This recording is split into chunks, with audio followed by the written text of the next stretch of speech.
My family was always deeply into soul and funk, and I got into it at an early age, and I just really started falling in love with it, and collecting a lot of music, a lot of records.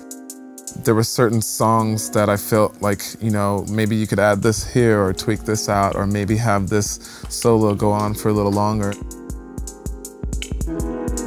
I started getting more and more critical about the music that I was actually listening to, so I thought, hey, might as well try it out myself.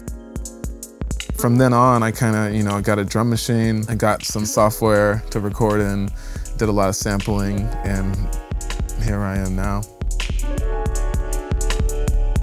My grandpa was like in a country band and had a lot of music instruments and stuff around the house, like little tape decks and stuff to record to. So, when I was a kid, I would go over there and just kind of mess around with his drum machine that he had, just basically to keep tempo, to practice with his pedal steel.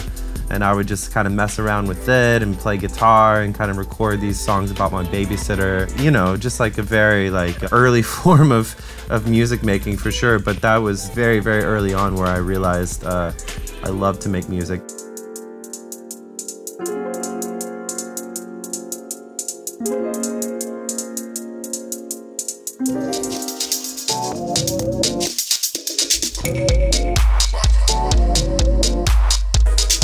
There was this video game that was called MTV Music Generator, and I had fallen in love with this game, I remember the first song that I had actually made was this kind of really choppy, trip-hop instrumental beats. After finishing that song, I rejoiced. I showed it to all of my friends, my family, and it was probably one of the crappiest tracks that you've heard, but it was a turning point for me.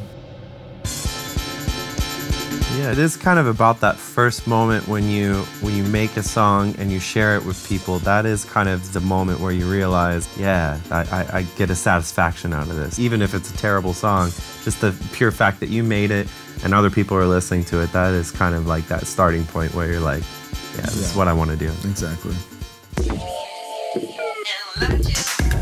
I've always had a very minimal setup. It's always been laptop and a few MIDI controllers, and I've just kind of stuck with that. And I've had some analog gear here and there, but I mainly just sample the crap out of it and then I get rid of it or sell it or whatever. I kind of fully switched up my production process, and it's pretty much 90% analog now. So I have a lot more gear, a lot of synths, a lot of sequencers, drum machines, a lot of just outboard gear. So I'll kind of now just kind of press record and just let everything run, and it'll be like a full-on jam session. And then from there, I'll do kind of last-minute editing and, move things around here and there, but I don't play with it too much. I like to keep it like that raw, initial recording. I actually like a lot of the accidents, to be honest. Things that I've kind of just tweaking out on the fly, whether it be, LFOs or filters, keeping it on record and messing with the different sequences, I would get something totally new and fresh.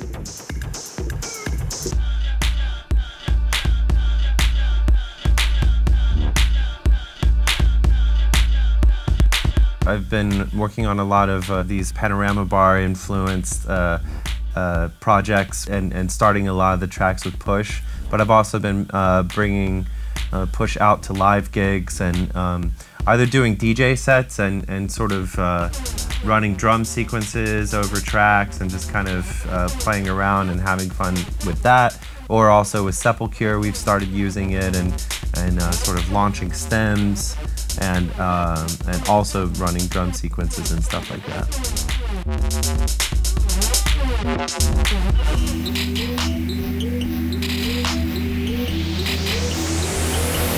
I had a good period of time where I was just really owning my skills and trying to come into my own as an artist and as a producer. And I feel like the collaborative aspect has sort of started really happening in the past 5 or 6 years, just from friends that I've known for years, like with Sepulture and with Jets. We came into our own as artists and then decided to collaborate and just sort of, I think it was nice to come together at that point, because when you work with people that you really respect, and you just want to kind of put all your efforts out there and just like really kind of impress them a bit.